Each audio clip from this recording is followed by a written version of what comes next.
G'day, Meshi. What a weekend. Good morning. Woo! Geez, Monday already, is it? Yeah, so big weekend. Obviously, the big match on Saturday. All Blacks, South Africa consumed everyone. Hell of a match. However, the biggest talking point was the land. We've got to address the Matt Heath-sized elephant in the corporate box.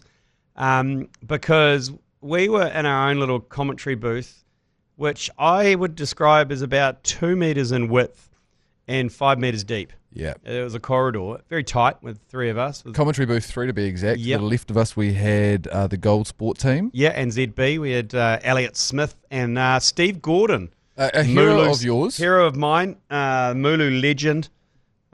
Steve Gordon played for the All Blacks as well. And then one further along, we had Lazar McGoldrick, Stephen Donald, and Mills Miliaina. Yep, the Sky team. And then on our right Well. was a corporate box that can only be described as the who's who of New Zealand politics and media. Yeah, and is it fair to say slightly right-leaning? Yep. Yeah, it is fair to say that, isn't it? Yeah, common sense, right-leaning folk next to us. Because we had, first of all, copped eyes on what I thought was Lee Hart, but on second glance it was Christopher Luxon. Yep. He was in there. So too was his good buddy John Key, Sir John Key. Sir John Key was there, and I believe I have heard allegations that he might have been on the hammer. Oh, yeah. And David Seymour, he was in there. And, of course, his lovely partner was Mitty, there. Because his Mitty is always there holding hands with him. He was sat quite a distance away from Luxie and Keezy. Did you see Simon Bridges was in there as well? Was he? Yeah, Wayne Brown was in there. Oh, my God. Heather Duplessis Allen was in there along with Barry. Barry was there. No sign of the two young children. They must have got a babysitter for the night. Also in there, CEO of New Zealand Cricket, Scott Wienik, was in there. Oh, was he? Former CEO, but now chairman of Auckland Rugby, was in there also, Andy Roberts. Right. So there's some big swinging dicks. Yeah, I think that sums it up pretty well. And Matt Heath was in there. And Matt Heath was in there as well. And halfway through the commentary, we were, I think it's about the 60th minute. We're about to play a clip in which we finally just had enough. Oh, and this is the box he always goes on about. Yeah. He gets wined and dined in this Eden Park box for every match. Yep. And is it fair to say that at about the 60-minute mark, you, myself, and James McConey had just had enough. Yep. And we looked to the right of us and we saw Matt Heath and Christopher Luxon pressing their face up against the window, and this is what kind of happened on commentary, I suppose. And Heather has come back to the corporate box to sit next to Luxon. Matt Heath, what is Matt Heath talking to Christopher Luxon about? For those wondering, that yarn is still going on. It's been going on for about the last 10-15 minutes. Surely it's about his show, because there's no way he's talking to Luxon about him. Here he comes. He said, there they are. Oh, look at them together. They're such great mates. This is terrifying. What is happening here? What? No, this is not okay. This is not okay. There's no way that should be focused on this. No. This is a game. You should be focusing. This is a game of national significance. So Africa are going to kick this into the corner. They were pressed up There's against so much the glass. going on where we are. I feel like we're a goldfish in the wankiest pond of all. It was hard to explain it. We didn't explain it very well, but they were both Christopher Luxon, Prime Minister of New Zealand, the Right Honourable Christopher Luxon, and the Right Honourable Matt Heath had their faces pressed up against the glass of our commentary booth. And I need to also explain myself slightly.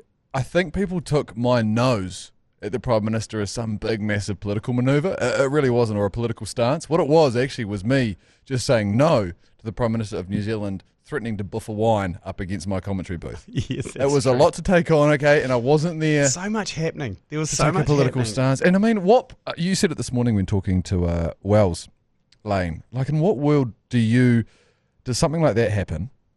You then film it, and then you tag the Prime Minister of that country in it, and then you look over to your right, and then said Prime Minister is showing all of his mates around him, him in that story that you've just posted. It was a hell of a night, but we're going to have to move on, aren't we? Jeez, how raspy is my voice? Yeah, well, you wait, mate, because we're going to come back to the end of the game. Jeez. At some stage, and that was 15 minutes after that audio we just heard. My voice was just holding on. It was killing me the next morning. Like I'd smoked a whole packet of ciggies when really I just commentated 80 minutes of footy. Are we going to... at full volume. So we'll come back actually and talk about it. Let's get the show on the road, live from the Export Beer Garden studio. This is the agenda for Monday, the 7th of September. The Agenda Podcast, the home of sporting nonsense and claptrap. Brought to you by Export Ultra. All right, the rundown for today's show. The All Blacks keep the streak alive. Wales lose again and will face the Panthers in the finals. Canterbury take home the Shield and so much more. I feel like we have to start, though, G Lane, with the end of the rugby from Saturday night. Have a listen to this. This is that audio that I was referring to just moments ago. Come on, the All Blacks. Come on. Defend like mofos. Yes! We get the penalty. The turnover penalty. And who is it? Who is it? It is Arnie goddamn Savia. Arnie Savia on his 100th test for the All Blacks. He's got over that bitch. Line out. Just inside their own 10-metre line. This is our line-out feed, just to make sure. Yes, it's our throw-in. There's 30 seconds left on the clock. There's 15 seconds left on the clock. The All Blacks have the pill. It's been ripped away, though. Oh. They've been ripped away by the Boks. The Boks have got it. The Boks have got it. Time is up on the clock. Last chance for the Boks. It's 80 minutes, but they've somehow turned it over. They can only get a draw. It's 24-17. Dutois. Here they come, spinning it. They've got numbers out to the right. Cutting back on the inside is the Roo. Good tackle from the All Blacks. They drive them back another 10 minutes. The counter ruck is good from the All Blacks. They've got it. They've won it. They have it. The crowd goes up. McKenzie, he will kick it into the crowd. And the All Blacks will maintain their record here at Eden Park. They deserve to win. They played like warriors. I tell you what, G Lane, that's Test match rugby at its finest. We have to go back to Arnie Savia on his 100th test for the ABs. He got over that bitch and he turned it over. And it was the defining moment of this game. Suck on that North Shore. Suck on that Silverdale. Suck on that East Coast Bays.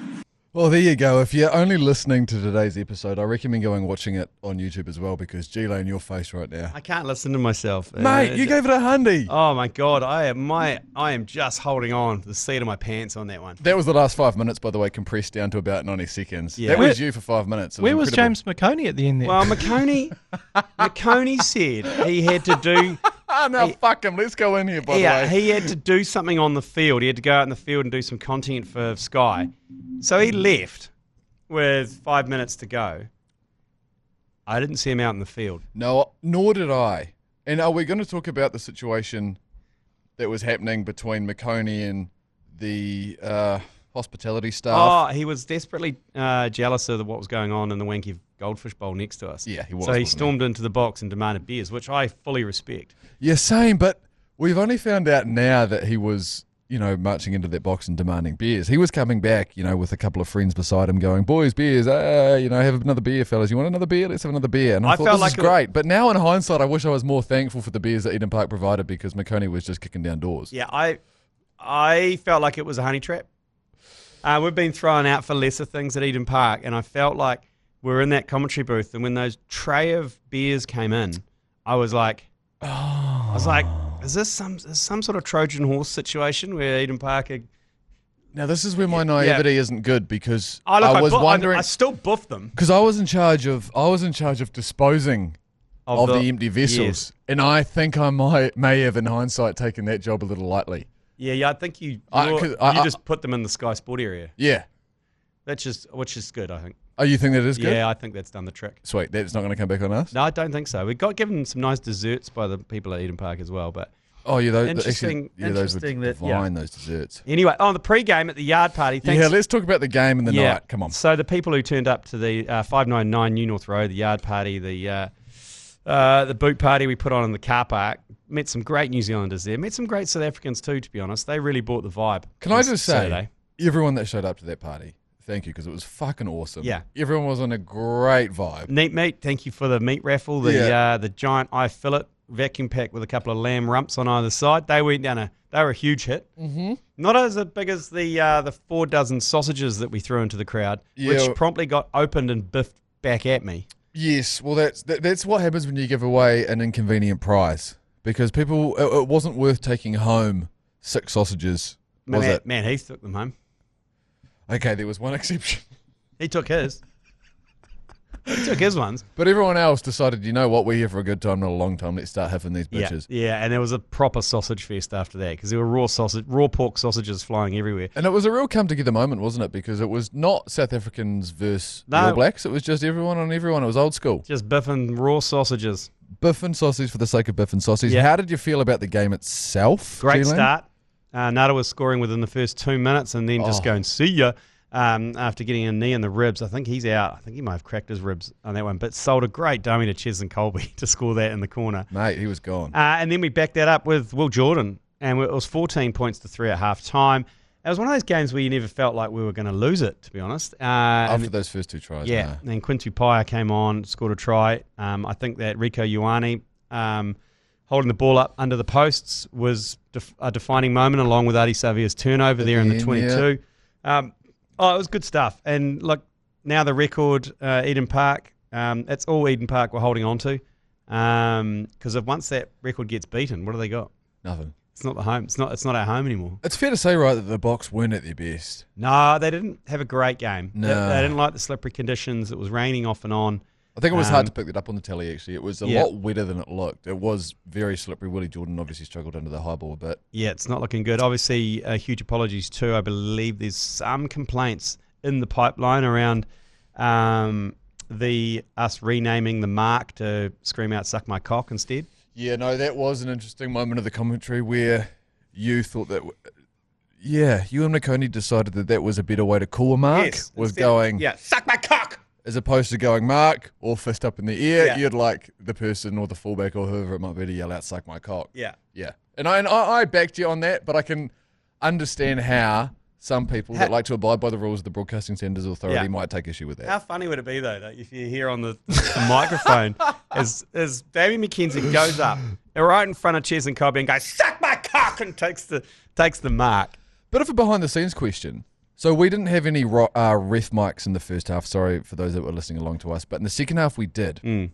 Also on that same feed, we were getting the TMO loud and clear. Yeah, he was. Do we usually get the TMO if you're listening along at home? No, you don't. Loud and clear like that? No, because he kept butting in. He kept coming in all the time. We had to name him the narc because it was a real insight to actually how much the TMO was in the ref's ear during and he's just not going to go, "Look at that, hey, stop. It's like, oh, narky, so much. And are we going to talk about the fact that maybe the ref was on our side? Yeah, there was a few decisions that went our way. Yeah.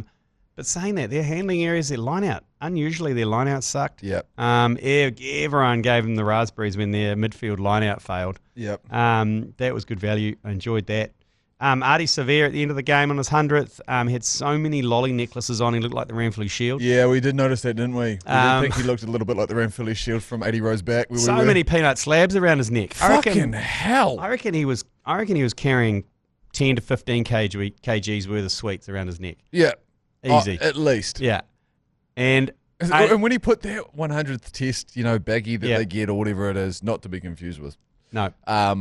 He looked even more like the Ranfurly Shield. Yeah. It was just a big shiny thing. And big shout out to the hire company who got the 21st 100 lights. Oh, those 100 lights are so humiliating. Got them from the party hire place. Yeah. Put them on the field. I think it's First Scene. I think I've seen them out. First Scene, First Scene. Big shout out to First Scene for putting the 100 on the field. And the ABs are back. They've got another person cracking the hundy with the light bulbs. We've got to get them over to Eden Park. Did you see the other game of the Rugby Championship? I didn't get a chance because that was played before the All Blacks, wasn't it? That was the RGs got robbed in the dying minutes. Yeah, look, I can't say a lot about the game, but the defining moment was a penalty that they got in zombie time. Harry Wilson said, "You know what? Fuck it. Boys will kick for the corner." They were down by 3, so they could have tied it up with a penalty. Yeah. James O'Connor said, "I think we should go for the corner as well." And then Harry Wilson just pointed to the corner. "We'll go for the corner." And he just, you could see him turn around and give the boys the biggest G up. And then about 5 minutes after full time, Joey, as I look at you over there, for it was 8 minutes. It was in like the 86th minute, I think. Holy, which is the most zombie time ever. Yeah, they just rumbled it over the try line and dotted down. But I think the RGs will think they were robbed of that game. Is Dingo footy back? Well, I mean, is Dingo footy back? Well, they've beaten South Africa, they've beaten Argentina. Yeah, when you say it like that, it's hard to not say that it is back. Wait till they beat the All Blacks at Eden Park. At Eden Park. No, that would be a disaster. Yeah, hopefully we haven't blown our load on South Africa because there was so much anticipation about this game. The build-up was great. The atmosphere was amazing. we won, great. I don't know if we'll be able to replicate that hype when Australia come in 3 weeks' time. Can I say, though, I urge All Blacks fans to not be too pessimistic about this and actually appreciate how big of a win this was over the weekend because, like you're saying, the hype and the pomp and ceremony around this game was huge. It's great. And the players had come out saying that they were feeling it.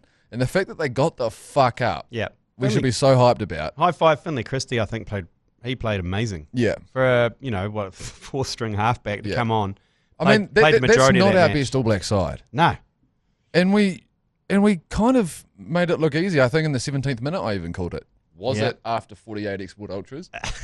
Yes. At a yard party. Hopefully we can do the yard party again for the Bledisloe, but it's a 5 p.m. kickoff, the Bledisloe, so it's quite a family-friendly little kickoff, that one. Yeah. Interestingly. So we'll take a break shortly, but first, should we just touch on NPC? No. Canterbury, congratulations, a huge win, a dominating win. Is it the win no one wanted? Except the people not even the people of Canterbury.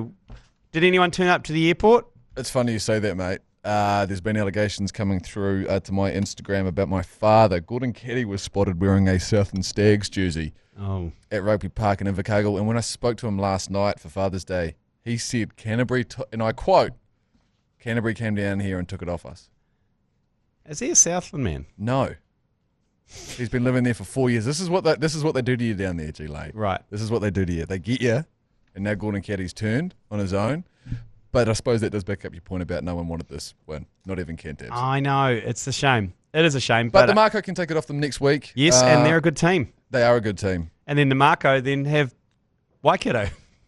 For fuck's sake. If it ends up back with the Mooloo's unreal, eh? Oh, that'd be good. Did you see Auckland got their first win of the NPC season? No. Yeah, because they beat the Marco. Yeah. And they put up this quite inflammatory video of a seagull eating a baby shark. Oh, I on saw the that. beach. Yes. A hammerhead shark. Yeah. What the fuck? Oh, I loved it. Some people, it is. I do like this time that we're in where sports clubs are getting a little bit more risque with their social media. Auckland FC have done it a bit as well, getting a bit lippy. The Blues rugby team like to do it. I mean, we saw it. Super Rugby season was about the only bit of excitement we had during the season was a couple of daggers post match. But I think teams should just get more ruthless with their socials. That's good shit. Yeah. Oh, I'm all for it. Let's take a break, eh? Yeah, let's do that. And then come back with a bit of Waz chat. Waz, discuss. I'd recommend listening to the Mad Monday pod. Ben Hurley and Mania Stewart are getting deep on that one. Frustrating watch. Oh, my God. I mean, highlight the scoring in the first 8 seconds of the match was probably with James Fisher-Harris scoring that try. Yeah, was that Daly Cherry Evans that botched it as butchered well? that, in his final game. Yeah, he butchered that final game at home, I think. Are they in the top 8, Manly? No, they're 9th, so they miss out. So that was his... They're saying final game at Brookvale as a Sea Eagle, so he may play next year, but Manly have said they're not going to re-sign him. Okay, so he could play for the Warriors. That was the highlight. And then everyone looks at the scoreline and goes, oh, it's 27-26. It was so close, but it wasn't. Because he kicked a field goal with 5 minutes to go, which was a 7-point lead, and then we scored in the 80th. DWZ scored in the 80th minute to make it a 1-point game. But so does it confirm... Great momentum for the Waz. No, does that confirm also that we are facing the Panthers in our first game of the final? On Saturday night. So it's 6 o'clock kickoff, 7 o'clock the All Blacks. Oh, must win as well. Yep, must win. So we have a scheduling issue? Yeah. And it's a must-win Waz game. Okay. But do you know Saturday night is going to be stressful as fuck. Unless at halftime the Warriors get pumped and then you just switch on the All Blacks. Yeah. I mean, that's... I mean, you have to be careful about saying things like this. Because people are going to come back in 8 days' time and go, gee, Lane, remember when you said, hey, if the Wires are getting pumped and then you have to switch over to the All Blacks? Yeah, you have to. Yeah, but if they're not, then just... it's going to be tough. Then record the ABs, watch the Warriors, switch off all social media. As a professional broadcasting unit that we are here at the ACC, are we dual screening Saturday night? Yep. Okay, fantastic. Yeah, we'll do both. But we are starting at 7, so we only do the second half of the Warriors and the... South Africa All Blacks game from Wellington. Are we going to get extra commentators in for that? So maybe to the left of the desk you could have Mania, and then potentially he can do ball by ball for the Wires second half as you're doing ball by ball for the. It's been done before. It's been done before. Yeah, I'm sure it has. So they're do or die for them against the Panthers. That's going to be full-strength Panthers team. Yeah. No. Mad Monday at out. Mount Smart. Yeah, listen to Mad Monday, the guys. They'll go deep on that. But in the Women's Rugby World Cup, Black Ferns Yep. smoked Ireland. Smoked Ireland. They're into the quarters, so it's a South African double header this weekend because we've obviously got South Africa and Wellington, and then they've got South Africa in the quarters. This is what we've been waiting for. Time to turn up the heat on the Women's Rugby World Cup. I'm hyped. The 18-year-old out on the right wing, I think it is she wearing the number 14? I can't even think of her name. It's one hell of a name. We were talking about it this morning, Joe. It's like Braxton Skeebies. Excuse me? Something like that. Yeah, it's it's double-barreled. It's a great name, but she scored 3, maybe 4 tries this morning, and she looks proper decent on the wing. I feel like we're going to win this tournament there. I've said it from the limited amount I've watched. Have you not seen the England team play? No, I have not. Okay, well, that's probably why it's clouded your judgment a little bit. You'll be surprised I'm not sitting down to watch the English women's rugby team play too many games. It must be a time I can barely get my head around the All Blacks. So other stuff that so much stuff went on the weekend because the Formula One was back again as well, the Italian GP at Monza. And where is Heath to punish me on turn 1, then 2, then 3, then 4? Yeah, but he's relatively happy because he doesn't really like Piastri for some reason. He likes Lando Norris. He came second, but Strappon, never doubt the Strappon. He took it out. Our boy Liam had a bit of a shocker. Had got the wrong strategy apparently. Tried to go for the one-stop strategy. Started on soft tyres. I don't know what that means. Fantastic research. Anyway, hey, speaking of strap-ons, how good is the predictor dilly that we've got? Oh, why isn't it getting more attention? I don't know. How does the internet work? Because it's not working in the right way. The dilly, predictor dilly, if you don't know what it is, I get together, myself and you, when I'm not here, get together with Morgan Penn from the Sex.life podcast. Yep. And we throw dillies at the wall to predict who's going to win a match. And since the knockout stages of Super Rugby, it has picked every single match. It's fucked. It's got a 100% international rugby record. Yeah, it picked the Argentinian upset. It picked the All Blacks winning the weekend. It picked pretty much the entire Super Rugby season, bar the final. I mean, hey, it picked the Blues to beat the Chiefs in that quarter final. It picked the Argentina win last week against the ABs. So, these dillies don't lie. The dillies are not lying. And I don't understand how it doesn't get... Like, Paul the Octopus was some shit-ass octopus that picked Football World Cup games. Loser. And it wasn't 100%. Nah. These dillies, mate. These dillies, and I tell you what, and how much lube did she put on them this time? It was a lot. I had to go and have a shower after that. It's oil-based as well. Do we need to get the Herald to do an article on it or something? Or, I mean... It's not in their demo, mate. They don't have their audience don't have sex or have sex toys. Or think about rugby. No, they don't do rugby. No. But we do need to think of something. So if anyone's got any ideas, maybe reach out to us on the talkback function via iHeartRadio. How do we make the dillies bigger? Because people need to know about the dillies. Well, I mean, it's like Back to the Future 2 when you... Sorry, I didn't realise that I just said we need to make the dillies bigger. The dilly size is fine. Yeah, if you take that literally, that's not right. I think that's the title of the episode right there. We need to make the dillies bigger. There you go. I mean, see, that's fine. In fact, any bigger than that is just unrealistic. Let's be honest. That's silly size. Was it Back to the Future 2 where the almanac came into play and you could, Biff and all that was betting on results that had happened in the past? That's what I feel like we've got right now. Yeah, with the dilly. We've got the fucking almanac. Yeah. The dilly is the almanac. People deserve to have access to the almanac/dilly. Yeah. So let us know if you've got any suggestions on that.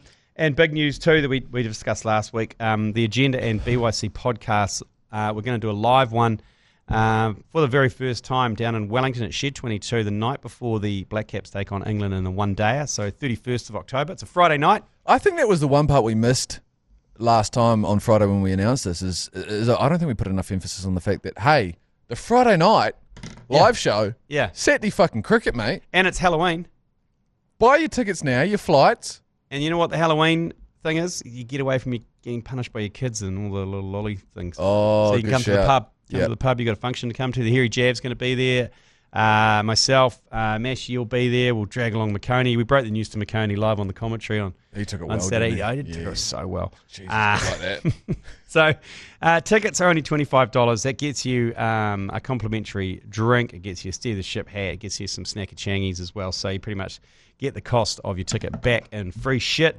So go to the ACCNZ.com, go to the shop, buy your ticket now. They're going to sell out. So there's only a limited amount of tickets because it's just a little small, little intimate venue. Yeah. Because it's Halloween. Should we run a come dressed as your favourite dead cricketer? There'll be so many warnies. So many warnies. You don't have to come dressed up, but if you would like to, Joe Jury would appreciate it. Yeah. Sweet. Okay, let's take a break and we'll come back with a few yours pleases, eh? Yours, please. Brought to you by Export Ultra. Oh, it's the microphone button on the iHeartRadio app. You tap it, you record a message, and you send it through to us. Before we get into this week's ones, fellas, I'm just having a look at the post that Joe Jury put in the caravan last night, our Facebook page, in which you can get involved with all things ACC behind the scenes. And Joe Jury did post, what issues would you like addressed on the agenda tomorrow, being today? Yep. Anything except F1 chat, which is the first comment. Okay. Most liked. Well, we brushed over that. The price of fish, does that mean anything to anyone? The price of fish, I mean, look, it's always been pretty expensive, especially fresh snapper. Yep. The value for money, in my mind, is terakihi. Yeah? Yep. What are we looking at You're looking for the harp hooker these at days? A harp hooker? It's an interesting meat harp hooker. I'm not sure I'm a big fan of it. But terakihi's going for probably about, I think, $35 to $40 a kg. I think the Granddaddy harp hooker in fairness has constructed a name around its name. Granddaddy harp hooker is different from a harp hooker. Granddaddy harp hooker is the little miniature ones. Right, but why are they both called harp hookers? Well, one's called Granddaddy harp hooker. The AB scrum issues, and if you've got time, the Ukraine-Russian conflict. Now, look, the scrum issues, I'll address that. As soon as Fletcher Newell and I Am Groot went off, that one scrum put the shits up me when South Africa basically annihilated us. Yeah. That was worrying because, we had the Mighty Williams came on, and I think it was Tyrell Lomax came on. But that was a little bit of a concern. I don't know if they caught them off guard because after that, they didn't dominate us again in the scrum like that. I don't know if they got the hit right, and maybe they lost their footing, the All Blacks, but that scrum that they demolished us, and I was like, uh-oh. Yeah, and then we had a couple late scrums, didn't we, that we looked quite good in? Yeah, so I don't know if that was just an anomaly, because I don't think there's an issue with it, if I'm honest with you, especially if you got the right of renewal and I Am Groot in there. Yeah, and you're going to wave the white flag, so to speak, on the Ukraine-Russian conflict. Indoor Cricket Club Nationals that has just finished up in Christchurch. I hate indoor cricket. Oh, do you? Yeah, I just don't. There's a story here. No, I don't hate it. What's happened? Some of the people that play it need a real kick in the vagina. You're right. Look, I think it's fair to say. It's a type of person. There's the social guys are fine. Social indoors fine, but every social team is littered with a fuckwit. Yeah, I agree. And there's no more who to plays be said it on that. representatively. Yeah. The Heath and Luxon rendezvous. Is it rendezvous? Wow. The Heath Luxon thing is. I would just want to know what they were talking about. Yeah. Longest foreskin in NZ sport. Well, I mean, the longest adjacent for is yours. Yeah. Of course, you are. Yeah, the windsock. You have been called Snuffleupagus in the past. If you look for car number plates with 16... Lee Adams asks, if you look for cars number plates with 69 in them while driving. Okay. No, he's asking you a question. Like, is it do I look for them? Yeah. Do you whenever you see 69? Do you go? Oh. Yeah. Nice. Well, that's exactly what I do. I guess you're nice. right. Nice. That is what I do as well. Anything. If I see a 69 anywhere. Well, it's like we did some filming today with some black caps and some white ferns. Oh yeah. For the cricket. And the password for the computer, which kept shutting down, had 69 in it, and Amelia Kerr, which goes on brand. Yeah. So she sits down. Amelia Kerr is the first one up for the White Ferns, and I looked to the left and realised the automatic lock has been enabled on the laptop, and I go to Lauren, what's the password? She's like, #169C. Like, for fuck's sake, this is not. And I was like, nice. Okay, but luckily it was Amelia Kerr. Should we just move on from these caravan comments and just get on to the actual yours, please? Some F1 chat is always appreciated. See, that's on the other side. Got to beat the Stags in their legendary Shield run. I'm gutted for the Stags. You must move on. The AB's fan base is missing a touch of Argentinians or South Africans. Can I say something about South African fans? Yep. Best of us. The ladies? Thank you. Yeah, look, they bought something, but like I've said last week, they bring the same intensity to a Springboks game as they do to an under-8s Ripper game, and that's what causes issues. Okay, I mean, we might be terrible supporters of our national team, but we're quite respectful of our junior teams. Trust me when we say it's best being this way round. Yeah, it is. It is. We'd rather be this way because totally the other way around it's not good. It's fucking not good. Disaster. If Pat Cummins misses the Ashes, Australia cooked. That's from a notorious pantsman, Joel Harrison. Yeah, there's a bit going on there. And the BYC will cover that off a little bit, the cricket podcast, because Australia, I'd say they'd be a bit nervous because I think Hazelwood's injured as well. And you can't say that their batting lineup is rock solid. No. You got Labuschagne is in and out. Steve Smith is jittery as ever. You got Travis Head, great man. Smashing beers. Smashing beers and smashing balls. Yeah. If you don't have the Cumdog Millionaire, who's there been their go-to? He's their fucking captain for a start. It's going to be interesting if he's out for the whole Ashes. That is going to be super interesting. Speaking of the Ashes, YTF, the fuck I assume, TVNZ is selling All Whites versus Aussie as the soccer Ashes. Yeah, I saw this as well. I was wondering what that was because obviously the Ashes is they burnt the bales and put them into a little urn after England were humiliated by Australia. Right, so have way they back in the day taken some part of Wyndon Roofer or something like that? You know, like what's going? He's still alive. Yeah, that's true. I don't know what they've done. You can't just call something the Ashes. I mean, we used to call the series against Bangladesh the Rashes. Yeah, but but there's some nuance there. And yeah, I know, but I saw that as well. It's a good point. I just want to I just want to take a moment to shout out the marketing person from TVNZ though that hasn't. I don't think it's them that's come up with it. I think it's fucking. I think it's New Zealand football. Yeah, and Australian football who would have called it the Ashes. Rightio. I don't know whose idea this was, but it wasn't. You can only have the Ashes like at a stretch between Australia and England. I think it's because England will never play Australia in soccer, so they've gone. Oh, let's just do it New Zealand. But you can't call it the Ashes, though. It's so limp. Doesn't make sense. Dick. Call it the Bledisloe Cup. Yeah, honestly, the Bledisloe I would have actually allowed. Make it part of the Trans-Tasman Anzac Day Sports Exchange. Can you say Trans-Tasman anymore? Oh, you just can't say Tranny Tasman. It's good to clarify that. $12 for a can of shit pals, says Lee Sherwin. Yeah, no, that is upsetting. Yep. I don't know how to fix that for you. But that is unfortunately just the price of fish. Okay? Now that is us getting through all the comments. Excellent. Well, should we get into the yours, please? Oh, fucking hell. Play the sting again, Joe. Yours, please. Brought to you by Export Ultra. Can I say Export Ultra, great preload beer for a rugby game. Holy Not too strong. Hecker. Not too strong. You can really get through them with still hold things together for a commentary. I don't think there's a bigger compliment that I could pay a beer than if I can always have one in hand for about a 3-hour period and still function. And still be sober enough to commentate, but still be drunk enough to commentate. There you go. Okay. Get into it. G'day, mate. Oh, some of that. Lovely. Yeah.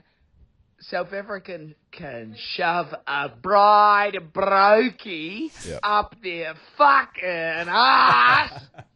And we're also needing a fucking very nice nickname for Simon Parker. Claim to fame, but I played the under-13s with the mad bastard. Yeah, fucking oats. Backbone. Oh, shit, it's a fucking Keezy's brother, wasn't it? There's a lot in there. There's a bit of Bouger. There's a bit of backbone. We were calling him Simon Peter Parker there for a while. But yeah, a lot of people passionate about that victory. Yeah. But Brookie especially. We saw. But they were so gracious in defeat. It was hard to bag them. Like they were shaking our hands afterwards, saying, "Well done, you played well." Don't trust it, mate. Don't you reckon? Nah. I mean, you've seen what's going on over there for the last. Okay, next one. Yours, please. Just a little mention on the side here. I'm not coming back tomorrow. The bloody Tasman marker will be holding the Rainford Shield next week. There you go. Canterbury will be losing their first ever game of NPC season to the Tasman marker by about 5 points, and the boys will bring it back to the Tasman and hold the fame. Love yous, fuck yous, and especially fuck you, Messi. Yeah. I love you, but I also hate you. I love the deep baritone-ness of his voice was right in here. If we could just remove the pair of socks from his gob. No, but I think he's onto something there. Marco is going to be the biggest threat to Canterbury in there. How good would it be if it went to 3 different places in 3 weeks? Oh, I mean, it'd be good. And you know what?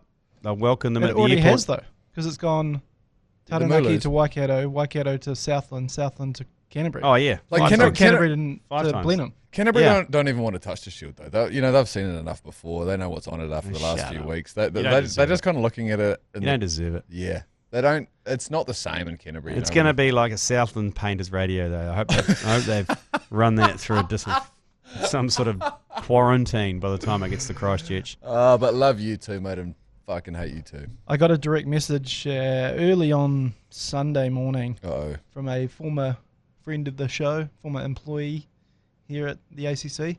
Yeah. Who had a bit of correspondence with her brother, who just won the Shield. Oh, okay. And, Yep. Yep. He had some very interesting things to say about what's happened to the Shield in the next 24 hours. Do you think that we could? I mean, this is. Has it been disrespected or respected? I think it's to respect, you have to disrespect. Okay. Yeah. No, that's well said. Oh, good. I'm glad it's getting the appropriate treatment because that Shield, it's been through a lot. Yeah. A lot of trauma. I think so much trauma. I think we should engrave to respect is to disrespect on the back of that thing. I want that as a T-shirt. Same. To respect is to disrespect. Okay, next one. Yours, please. Evening steerers, Trucker Trev here, Taranaki born and raised for 13 years, residing in Waikato for the last 27. Sorry, mate. Just jumped back in the truck to hear that those knuckle-dragging fucking Cantab wounders have gone down the road and taken the Shield, which fucking sucks, but reminds me of the time that my wife's cousin's Alex Bradley's Waikato team went down and took the Shield from my cousin's Lawrence Corlett's Taranaki side.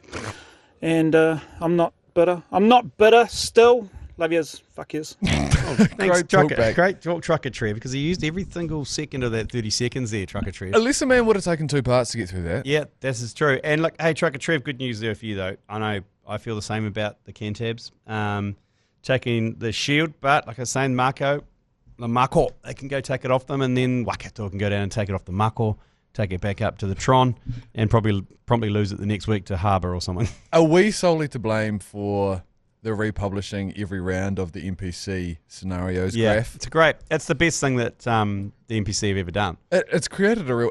Is that to thank for a successful NPC season? I think so. That graph alone. Yeah. Why is the Ranfurly Shield so prominent this year? Is it just because it's moving around? It's just worked out. The teams are close. People are winning.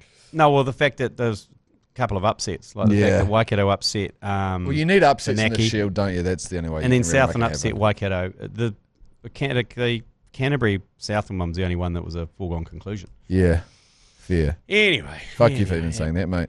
Fuck you. Okay, one more. Fuck you. Thank you here from the Gold Coast, formerly from Sefton. Oh! Joe, please don't start second-guessing the great work you guys are doing here based on the ramblings of that degenerate fucking chop from Winton, mate. The guy might be an international super boss, but he's an absolute menace to the wider community. Last time we went out, he nearly got us all arrested at the casino, which is where you go when nobody else will let you in. Yeah, well said. So, yeah, keep up the good. Speaking of which, what was his name? Talking about what was his name, Joe? I can't. Did he say his name in there? Let's play it at the start again. Hang on.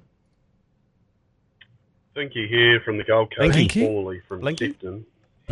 Blinky, yeah. From Sefton, though. Yeah, there you go. Fucking hey, shout out Sefton. It just reminded me that he mentioned it.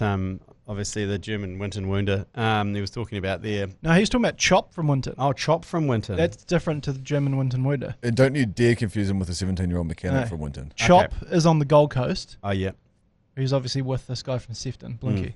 I see.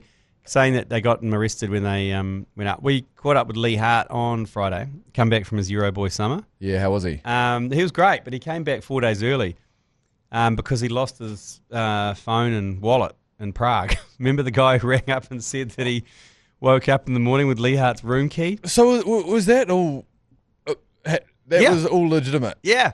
Oh, for fuck's sake, man. But Lee got into his hotel room okay, though. Oh, He thank just God. shouldered it in yeah. I don't think a door has ever stopped him. No, certainly not. So it was good catching up with him, actually. He was like, I had to cut it a bit short, and he goes, man, fuck it. He goes, don't lose your phone. Fucking hell. But that's admin. a fucking admin. Yeah, Lot of admin. everything's on that thing. Yeah, From everything. cards to, yeah.